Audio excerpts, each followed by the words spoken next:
Great Thursday evening, late night. I'm not usually awake at this time, but had to pick him up from the train station.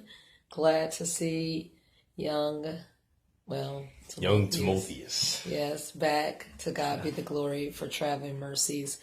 And I was telling him in the car how we happen to be in the 3rd chapter of Proverbs, because we completed all 150 chapters of Psalms.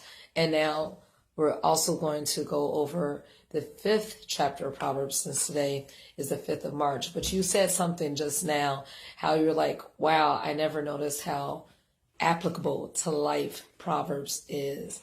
And I guess that's why you've been reading it for probably over a dozen years, because now the light bulb is coming on. But I'm going to pass it on to you. Go ahead. All right. So the first chapter that was read was Prov.3.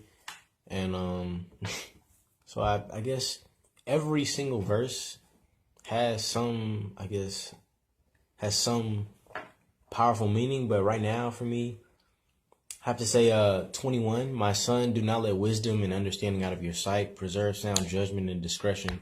There will be life for you and an ornament to grace your neck. So when you're wise, well, the noun that they used was there. In the verb, they said was an ornament and grace. I never really heard grace as used in a verb. So like when someone's like gracing you, like I'm graced to have you in my presence or something like that. So people will notice when you have wisdom, like the way that you behave yourself, the way that you conduct yourself. And I remember reading about like the 48 Laws of Power by I think Robert Greene. And a lot of the stuff he takes from that is straight from Proverbs. But people, they don't really want to admit that the Bible really like speaks, like it's just speaking facts. Like everything that is from the Bible like can make you a better husband, can make you a better wife, and make you better at your job and everything. So really all you need is straight in the Bible. But a lot of people, they want to go against the grain. It's not worth it though. Amen.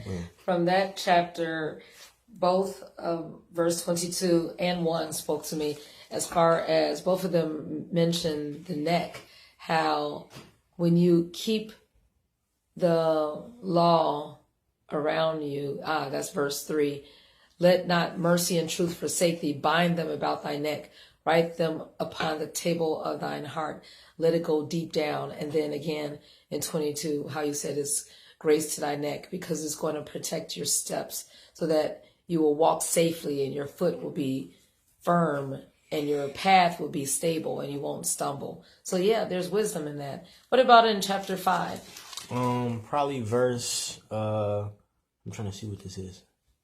Oh, verse 16, they're asking, should your springs overflow in the streets, your streams of water in the public square? So when I say that, I like visualize it. I'm picturing like back in the whatever day this was, they probably had wells of water they had to do, and I could picture like water just spilling down the street, and like people were probably like, "Come on, like, what are you doing? You're spilling water or something." And like I'm picturing myself as that water.